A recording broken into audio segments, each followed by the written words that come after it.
de Maite. Un paseo inquieto por el arte de la ciudad.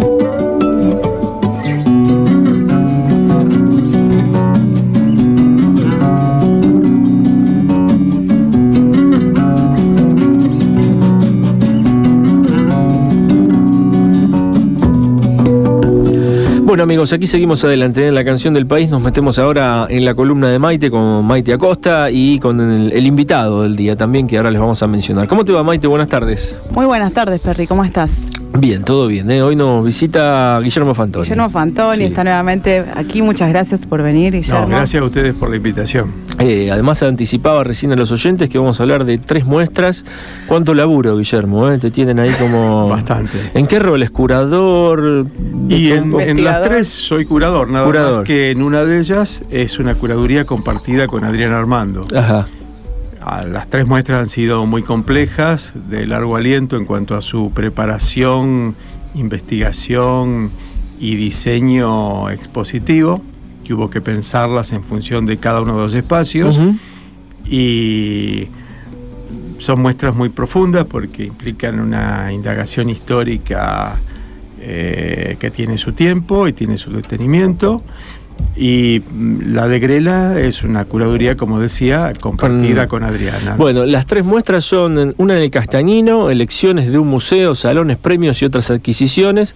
La otra es en el Museo Histórico Provincial Julio Marc, La luz en la tormenta, arte moderno entre 2 guerras, y la última en el ECU, estudios y conclusiones, bocetos y obras de Juan Grela. Así que hay un material impresionante de la historia del arte de Rosario y zonas más amplias de Argentina, sí, en general. Maite, no sé, nos vamos a meter primero en qué. Vamos a ir un poco partiendo para poder abocarnos a contar cada una de las muestras y, bueno, aprovechar el tiempo también. ¿Por dónde arrancamos? Vamos a comenzar por el Museo Histórico. Es una muestra, como comentaba, La luz en la tormenta, arte moderno entre 2 guerras. A mí me gustaría destacar el trabajo que estuvieron haciendo tanto Adriana como Guillermo en cuanto a la investigación, porque hay mucho material que no había sido visto en otras oportunidades. Ajá. Que eso, para el que recorre por lo menos los museos o los espacios de Rosario, por lo general se habitúa a ver determinado material, y en estas salas, que ahora vamos a comentar cómo está organizado el material, hay muchas obras que no habían sido vistas en Rosario, y eso me parece muy importante a nivel curatorial, de decidir compartir material que en otros momentos, o para el que no viaja, a lo mejor no puede ver esas obras. Sí, es verdad. En los 3 casos se ha mostrado obra que no estaba accesible al público o que pertenece al acervo de los museos y que largamente no fue expuesta, y por lo cual fue expuesta por primera vez ahora. O que fue escasamente revisitada, de modo que siempre a nosotros, en este caso a mí, me interesó mostrar un canon alternativo, o sea, aquellos autores menos conocidos pero que tienen una relevancia estética innegable, más allá de que otros a lo mejor son tan interesantes pero han tenido grados de consagración y una fortuna crítica que los ha colocado en el centro de la escena, pero por 1 o 2 que están en el centro de la escena tenemos 10 que no. Claro. Y realmente es mucho lo que nos estamos perdiendo.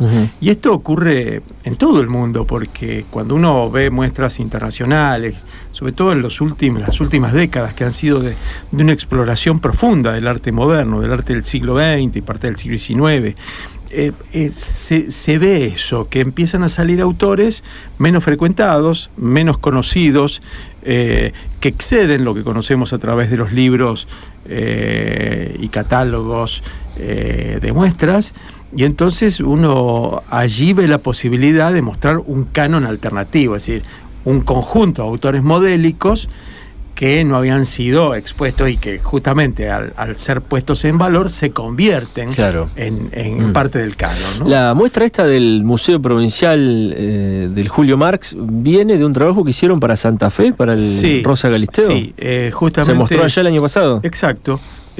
Con motivo de que el Museo Rosa Galisteo de Rodríguez de Santa Fe hubo una nueva dirección a cargo de Analía Solomonov, con quien rápidamente tuvimos una muy buena sintonía, tanto Adriana como yo, me invita a hacer una exposición e inicialmente pienso una muestra sobre los realismos y después esto se extendió para mostrar el arte moderno de entreguerras, dado que el museo tiene una hermosa colección de artistas argentinos y extranjeros. De manera que la muestra se inicia en Santa Fe, y Pablo Montini, que es un colega que conozco de años y que, bueno, celebro también que está a cargo de un museo, porque es muy bueno que el Museo de Historia tenga un historiador también en su dirección. Vio en la exposición, asistió a la inauguración e inmediatamente tuvo la idea de traerla cuando aún no era director del museo, de modo que ahora como primer acto, digamos, de su gestión, eligió La luz en la tormenta para ponerla a disposición del público de Rosario. Así se llama la muestra. Que me parece importante que aparezca también el Museo Histórico como un espacio nuevo para recorrer arte, pinturas, dibujos también grabados, porque por lo general pululamos por el Castanino, el macro de determinados museos, pero el histórico también abre las puertas a las artes visuales en otros términos, no solo la colección histórica del museo. Yo creo que el Museo Marc es muy bueno que se sume al recorrido cultural de Rosario y sobre todo con algunas muestras que tengan énfasis en el arte, digo, para la gente que específicamente es de la disciplina o está en torno a la cuestión del arte. En principio es un museo que tiene una fabulosa colección de arte colonial. Eso desde en su patrimonio, digamos. De su patrimonio, claro. Pero más allá de esa colección colonial, también de iconografía argentina del siglo XIX y otros tantos objetos interesantes para la mirada de cualquier persona, cualquiera sea su condición, es un museo que es interesante recorrer y está a un paso del Museo Castañino. Y en este momento que esté La luz en la tormenta en uno de ellos y en el otro Elecciones de un museo, es tener la posibilidad de ver dos exposiciones que más o menos tienen un común denominador, que es el arte del periodo entreguerras, en cierta medida. Ajá. A lo mejor muchas veces confunde un poco qué es el arte moderno, genera ciertas confusiones. Podríamos comenzar viendo, más allá de la cuestión histórica, del tiempo histórico, ¿a qué refiere o qué imágenes están cercanas a lo que es lo moderno? Y fechámelo, Guillermo, sí, en el periodo. Sí. Sí. Bueno, en realidad cuando uno habla del periodo entreguerras, es uno de los momentos claves del arte moderno, que por supuesto tiene un largo recorrido y se puede periodizar.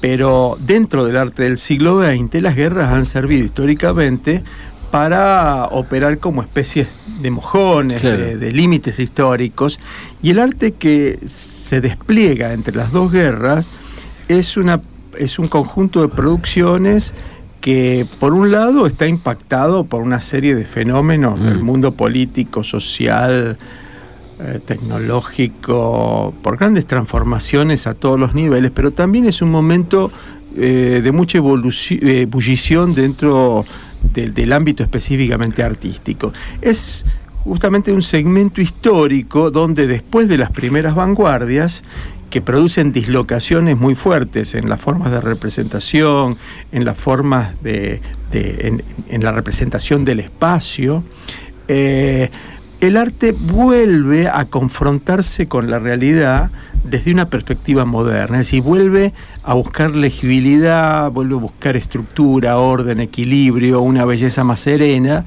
y la encuentra, por un lado, en las diversas formas de la figuración y del realismo. Pero paralelamente a estas nuevas formas de la figuración y del realismo, donde el arte revisita las grandes tradiciones siempre desde una perspectiva moderna, no es una perspectiva regresiva, esto coexiste con la indagación de lo imaginario que lleva adelante el surrealismo y coexiste con las formas de la abstracción. De manera que estas son algo así como las tres patas de la mesa del arte de entreguerra, y lo vas a encontrar... ¿Y ya se lo considera a fines del 10 o del 20 en adelante, digamos? No, se considera, digamos, después de 1919 hasta el 39 o hasta el 45. Cuando arranca la segunda, claro. Claro, más o menos. A lo mejor, Perry, has escuchado hablar de la vuelta al orden, que es una de estas tres patas de las que hablaba Guillermo cuando la figuración vuelve a ser presentada, pero con un énfasis muy puesto en la estructura, ¿no es cierto? Sí. Son imágenes a nivel compositivo muy reguladas, muy organizadas, que se puede ver muy bien en una de las salas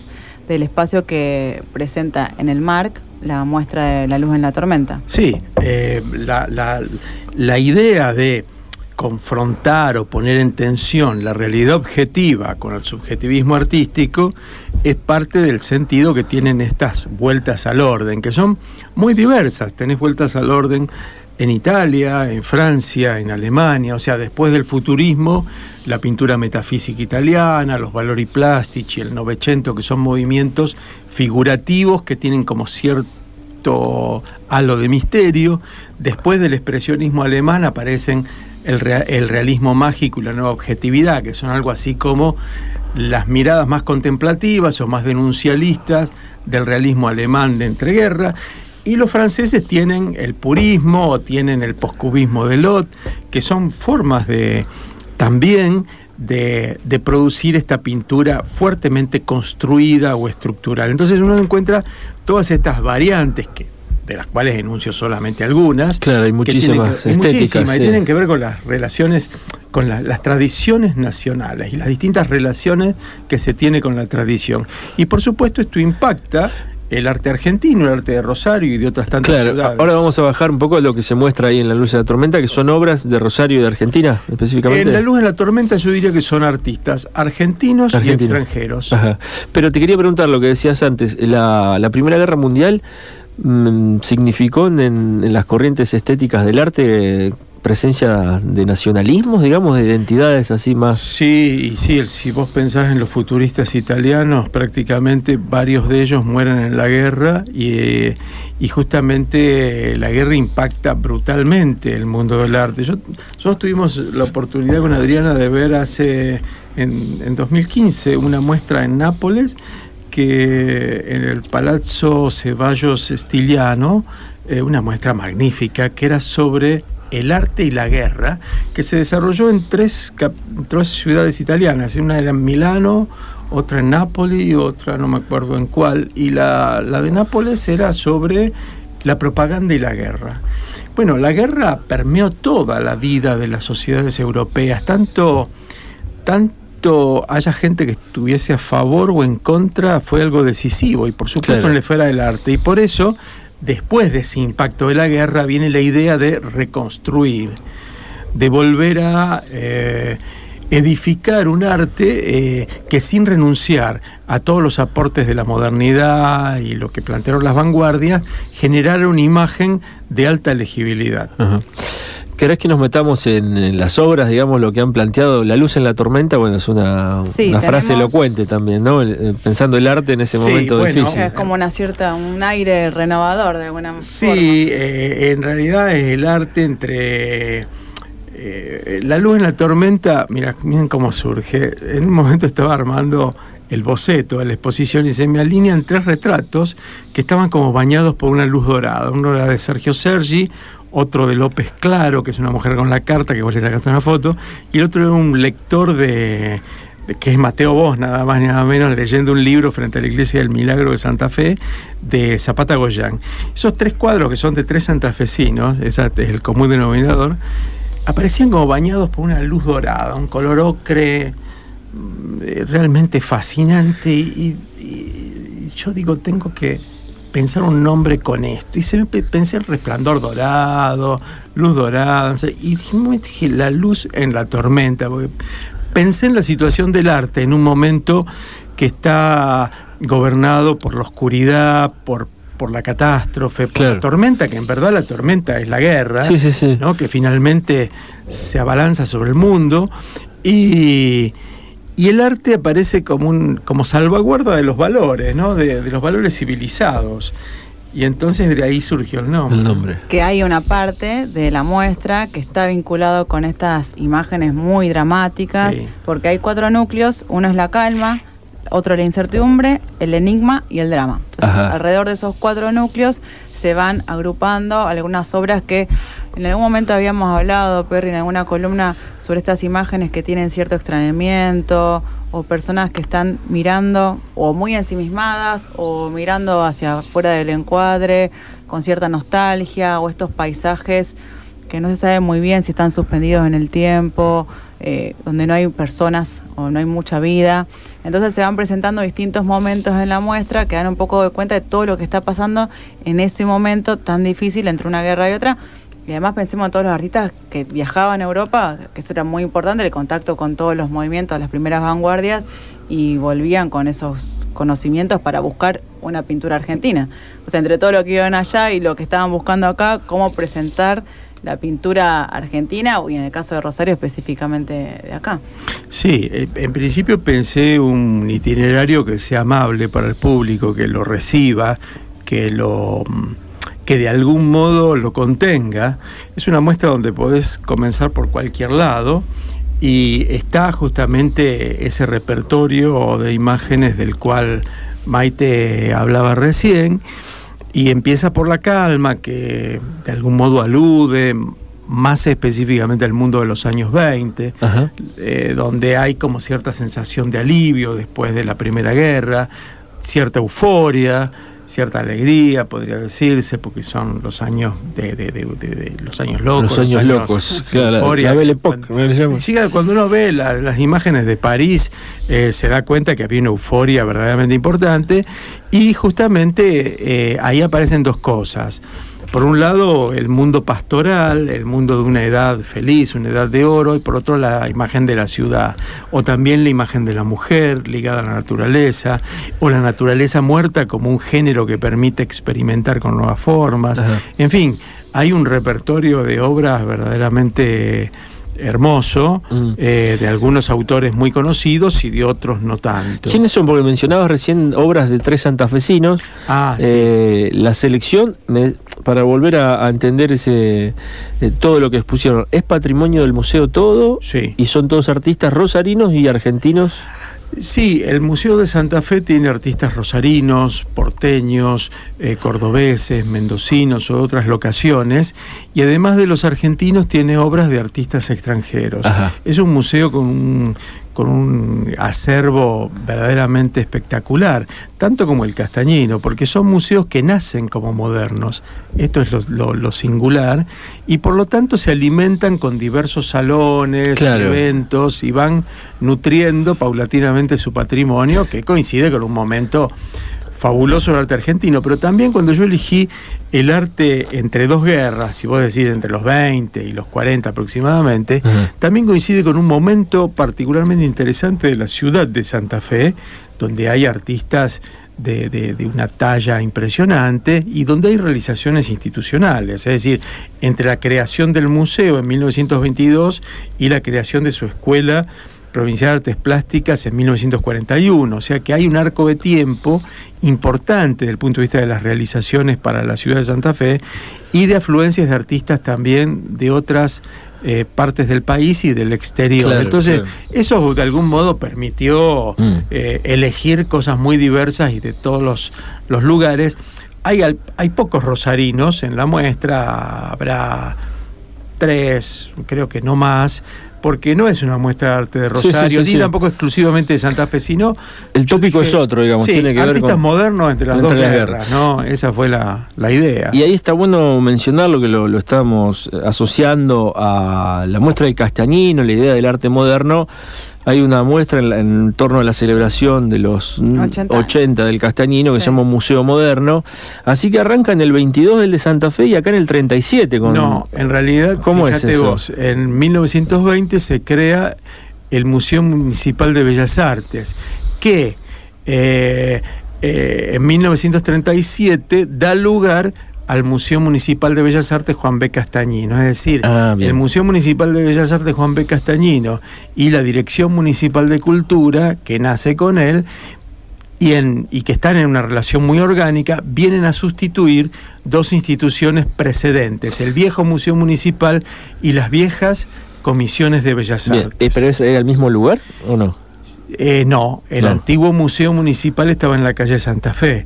Este tiene un nuevo emplazamiento, un nuevo edificio planificado en función de... Ahí Oroño y Pellegrini. Sí, en función de los últimos criterios de edificios destinados a museos, ¿no? Claro, y en relación al Castañino, bueno, arranca la gestión de Hilarión. Sí, la cuestión de los salones nacionales, comprar obra, bueno, la colección que se va ampliando y se va acercando a la sociedad. Hay mucho trabajo ahí de extensión por ahí.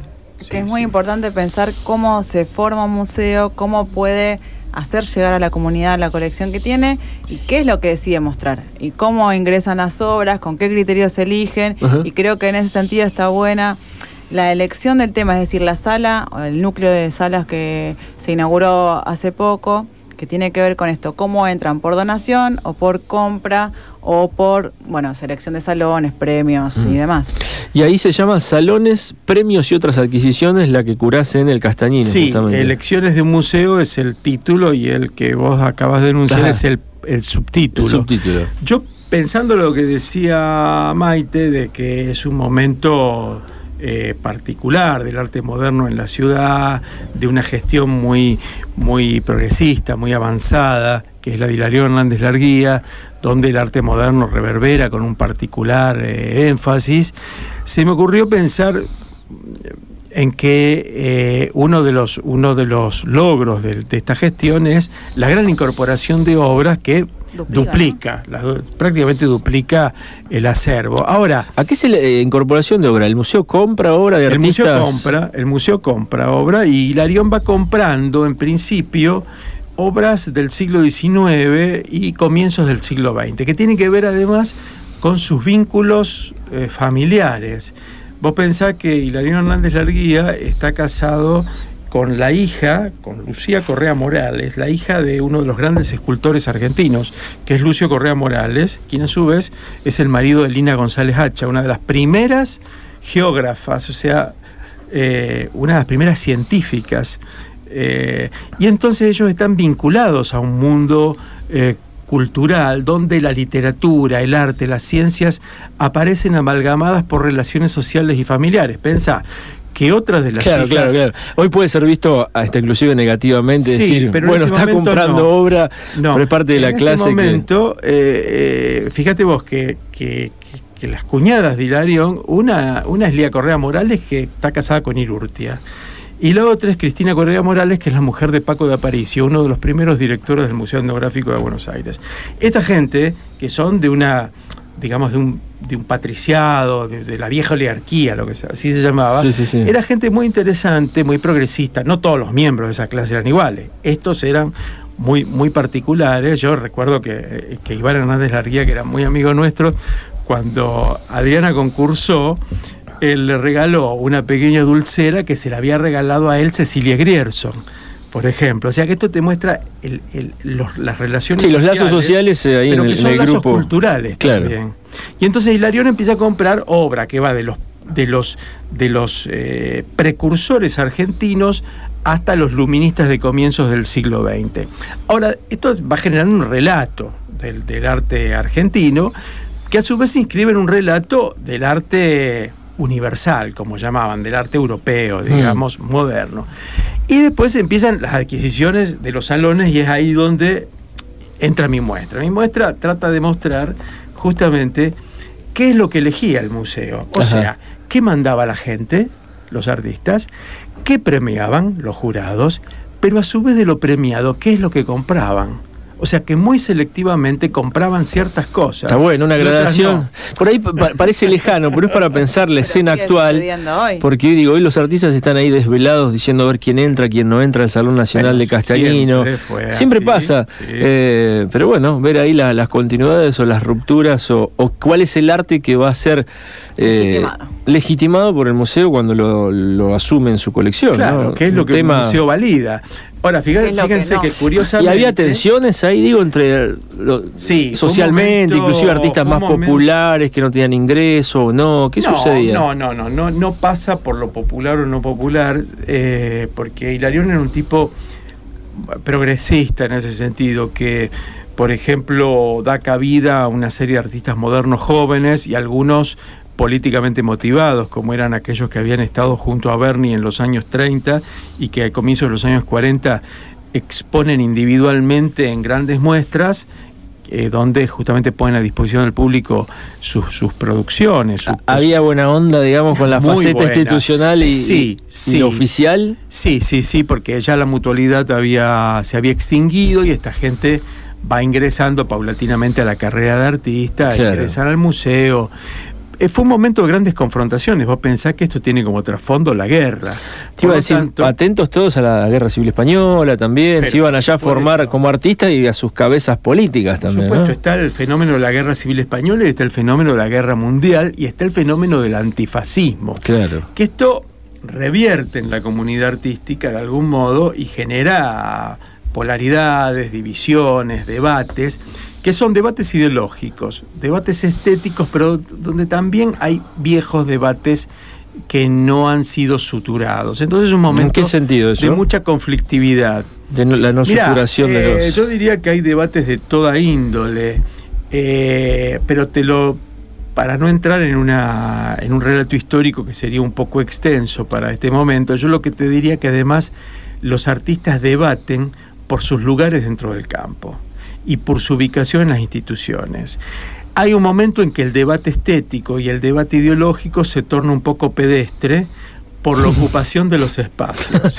Y yo generalmente eso un poco pedestre trato. Me gusta. Sí, es un poco grueso, digamos, para decirlo de un modo elegante, porque eso no lo trato en la exposición, porque me parece que hay cosas más interesantes. Quieren empezar a ganar más lugares. Quieren ocupar lugares y se atrincheran. Unos se atrincheran alrededor del museo y otros se atrincheran en torno a la Escuela Provincial de Artes Plásticas recientemente creada en Rosario. Cualquier similitud con la actualidad es pura coincidencia. Pero eso es una cosa que no la trato porque en general no es un tema que me guste y yo lo he tratado en otros momentos y a veces he tomado muy literalmente y se pasan por alto en que independientemente de los factores en pugna y de ciertos personajes claro. que son como muy recalcitrantes, en general el arte de Rosario pulsa hacia lo moderno en ese momento. Ajá. Y este es el saldo interesante, que vos podés poner un tipo de un sector y otro del otro, uno al lado de otro como yo he hecho, y pegan fantástico. Claro. Pegan fantástico. E inclusive el paso del tiempo que ya va ilustrando esas discusiones de momento. Por supuesto. El arte resiste después de 50 años cuando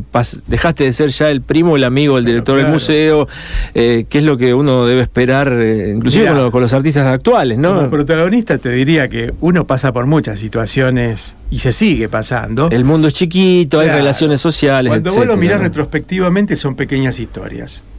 Lo que queda es la obra y si la obra es suscitadora o no. Es eso. Y bueno, justamente yo a partir de esta cuestión de que que ingresa... Perdón que te interrumpa, Diego, pero lo que queda es la obra. También sucede en todas las categorías del arte, lo pienso en la literatura, en la música. Siempre son como operaciones, en el buen sentido del término, digo, operaciones intelectuales y sociales para que ciertos artistas terminen teniendo un rigor histórico, otros son los olvidados y por ahí hay relecturas que lo rescatan. Sí. Eso sí tiene que ver con el momento en que se los empieza a bancar o no, a premiar, etcétera. Sí. ¿Qué pensás un poco ahí? Bueno, en ese momento había artistas que eran los privilegiados, que era el círculo más inmediato de Hilarión, que era el escultor Nicolás Antonio de San Luis, Carlos Uriarte y Julio Banzo, que si hubo artista consagrado, ese ha sido Banzo, era Dios sobre la tierra, pero eran verdaderos portentos y que en ese momento tuvieron una gravitación muy importante. Y el tiempo sostiene sus obras, no fueron sobrevalorados. Bueno, ¿qué sentís ahí? Banzo sí, yo diría que fue sobredimensionado, pero fue un gran artista, indudablemente fue un gran creador, más allá de que en sus últimas estribaciones, digamos, de la obra, esa obra no mantiene el mismo poder atrapante que tuvo en otros momentos, pero indudablemente, más allá de que en las fases tardías él y otros autores decaen, uno debe reconocer el portento que había, ¿no es cierto? Claro. Pero yo voy a otra cosa con esta muestra, que por un lado muestro justamente las adquisiciones que se elige, que en general son las nuevas formas de la figuración, y por ejemplo el surrealismo se lo premia pero no se lo adquiere. Ajá. Sí, pero no. Ese es un descubrimiento que hice ahora. ¿En serio? Esto es la etapa para ubicar, 37. después de los salones nacionales. Entre el 38 y 45. Pero digo, es como ahora que a fin de año se hace Salón Nacional, ahí premiaban Sí. y compraban posterior, en ese contexto. Exactamente, se compraba luego. Pero, por ejemplo, se premian obras de Forner, de Pierri, de López Armesto, que son obras específicamente surrealistas o dentro de la iconografía y los procedimientos surreales, se premian, pero no se adquieren. Curiosamente, ¿Y porque tenían una mirada más sobre el arte clásico en ese momento para comprar o no? yo creo ¿Qué que pasaba? preferían las nuevas formas de la figuración, estas figuraciones más construidas, más serenas, más escultóricas, más estructurales, frente a la iconografía dramática, exacerbada y por momentos agobiante del surrealismo, que tenía la guerra así como eje de sus temáticas, ¿no? Pero eso era lo más moderno dentro de lo moderno, lo que impactaba. Podrían llegar a tener Eran dudas de las decir, tendencias más radicales. Si uno piensa en las tendencias más radicales de la época, bueno, el surrealismo y la abstracción Claro. lo eran. Y la abstracción también. Pero ¿qué pasa? La abstracción no había envíos. Vos no tenés envíos absolutamente abstractos. Hay un Arlequín de Pettoruti, pero sería un poscubismo que forma parte de las nuevas formas de la figuración. Ahora, ¿yo qué hice con todo eso? A su vez, armé un relato, un mini relato de lo que podría ser la situación de la sociedad, a través de los núcleos de la muestra del Castañino. Hay uno que sería el mundo de los paisajes detenidos y las figuras enigmáticas, melancólicas, que tiene que ver con la incertidumbre previa a la o que acompaña a la guerra. Por otro lado aparece la vida y la muerte, es decir, la iconografía de la muerte y su oponente, que será aquella ligada a la vida como una necesidad de afianzamiento de lo más vital. Ese es otro núcleo. El otro son los universos cotidianos, que tiene que ver con lo popular, que irrumpe justamente con la crisis y después va a ser lo que recupera el peronismo.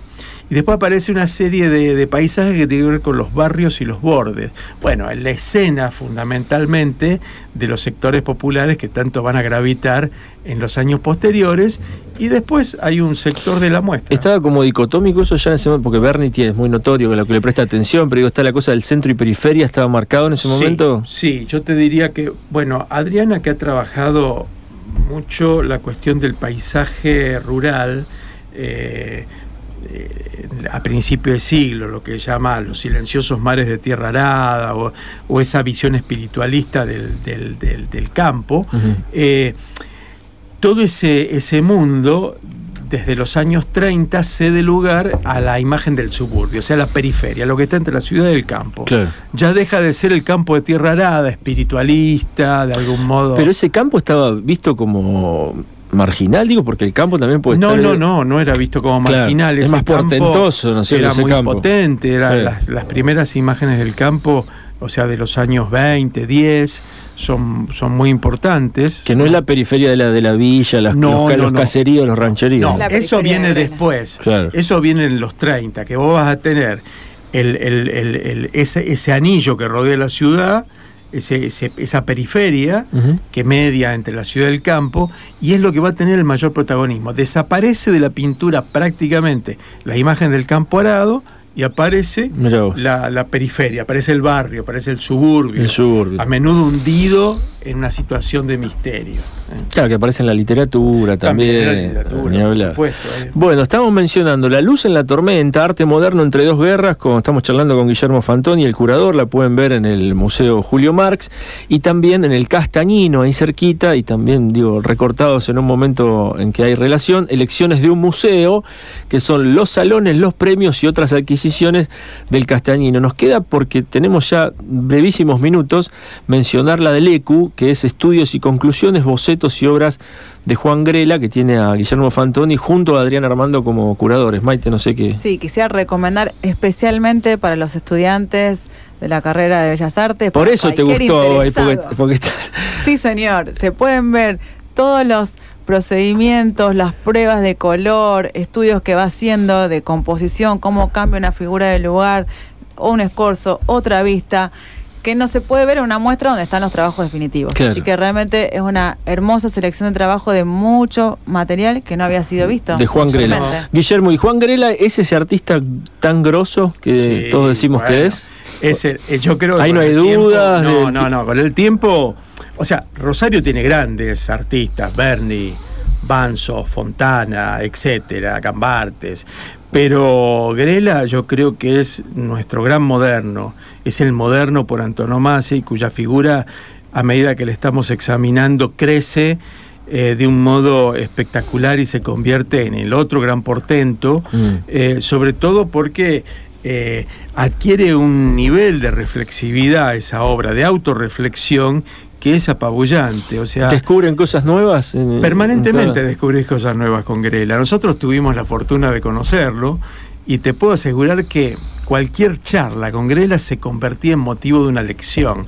Era el maestro también por antonomasia, Claro, no claro. solo el moderno por antonomasia, sino el gran maestro. Y puedo decirte que poca gente que conocimos en la vida tenía la cultura plástica de Grela, siendo que él tiene un origen sumamente modesto y se convierte en un verdadero portento. Uso la palabra portento porque me parece que es la más adecuada para Grela. Y justamente esas obras, lo que Maite vio allí son esos bocetos que van conduciendo a obras conclusas, pero que también forman parte de una estética donde lo inconcluso, donde lo inacabado es deliberado, porque Ajá. ante todo lo que él te muestra en una obra es una idea plástica, es una idea estética. Que se va construyendo, uno puede ver en los diferentes paneles o en las mesas lo que son los bocetos justamente previos a la pintura final o a la obra. ¿Eso siempre fue considerado una obra en sí o hubo un momento que se empezó a exponer, digo, el boceto de artista, el primer dibujo? Es digamos, el arte moderno y la literatura moderna priorizaron esa cuestión del inacabado justamente porque lo importante era la expresión de una idea más que un producto pulido, pero yo creo que en las últimas décadas se ha... Cobró dimensión. Sí, digamos. cobró dimensión esto de mostrar los procesos conducentes a una obra, ¿no? Y en este caso, fíjense que la muestra es promovida por la Escuela de Bellas Artes de la Facultad de Humanidades y Artes, en la cual con Adriana trabajamos, Uh-huh. De manera que justamente es una escuela donde se priorizan mucho los procesos de aprendizaje y de Claro, elaboración, claro. y entonces es una muestra que coincide con ese espíritu que está... Además está en el ECU, el Espacio Cultural Universitario. Exacto. Y la universidad cumple 70 años, así Exacto, que está en el marco de ese la aniversario. facultad cumple esos 70 años y se consideró, bueno, tanto para Norma Rojas, la directora de la escuela, como para José Goitin, el decano de la Facultad de Humanidades y Artes, que esta era una oportunidad de celebrarlo, Uh-huh. entre otras tantas cosas, con una exposición Bien. de Juan Grela que curamos con Adriana, ¿no? ¿Qué te fascinó, Maite, ahí? Que decir, verlo, no todo, pero ustedes que dibujan, que son artistas, que vienen de la universidad, cómo Grela resolvía el primer dibujito, las líneas, la cuadrícula de la Esos hoja. primeros trazos que muchas veces luego están tapados por algunas capas de pintura, pero como tan simplemente con algunas manchas, una acuarela muy liviana, ya está planteando toda una escena muy compleja a nivel compositivo, y cómo su cotidianidad era el tema por excelencia, al menos en la parte que refiere al mundo más íntimo, a lo privado. Claro. Ahí con su bebé, Dante estaba recién nacido, pero esos cambios de posición entre un cuerpo y el otro, durmiendo, descansando, Sí. eso me pareció muy Con conmovedor. su hijo, con Dante, ahí están en distintas posiciones. Es muy conmovedor como lo que sucede todos los días en tu vida, en tu casa, es el tema, que después, bueno, es una excusa, por supuesto, para investigaciones formales de color. Te voy a hacer una pregunta quizás sonsa ya a esta altura de la vida, pero ¿por qué Grela los pies y las manos grandes así hacía? Bueno, porque él viene de una pintura que debe mucho al muralismo, a los grandes realismos de los años 30, y por lo tanto es una pintura escultórica. Ajá. Es una pintura de volumen ante todo, y que mira las grandes tradiciones, los grandes artistas italianos del Renacimiento, el Prerrenacimiento y sus derivaciones posteriores. Por lo tanto, el arte se carga de ese carácter escultórico, volumétrico, constructivo, estructural, y eso se transmite en las grandes imágenes de los años 30 y 40, que luego se produce un aplanamiento de la perspectiva y las imágenes se van sintetizando hasta llegar a grados muy elevados de abstracción, claro. ¿cierto? Pero tiene que ver con esa perspectiva estética e ideológica que viene de sus orígenes y en sus aprendizajes con Berni. Bien. Bueno, maestro, una típica hora cátedra hemos tenido porque arrancamos y 20, son las 4:40 minutos con Guillermo Fantoni, un disfrute total. De arte rosarino y argentino. Exactamente, es sobre 3 muestras que reiteramos pueden visitar en el Provincial Marc, en el Julio Marc, La luz en la tormenta, arte moderno entre dos guerras, también en el Castañino, elecciones de un museo, salones, premios y otras adquisiciones, y esta última que mencionábamos en el Espacio Cultural Universitario, ahí en el ECU, estudios y conclusiones, bocetos y obras de Juan Grela, en donde Guillermo comparte la curaduría con Adrián Armando. Te agradecemos infinitamente la visita. Gracias a ustedes. Como siempre, cada vez que venís acá a compartir todo tu conocimiento, es muy amable. Gracias. Bueno, Maite, nos vemos la semana que viene. Hasta el jueves, Perry.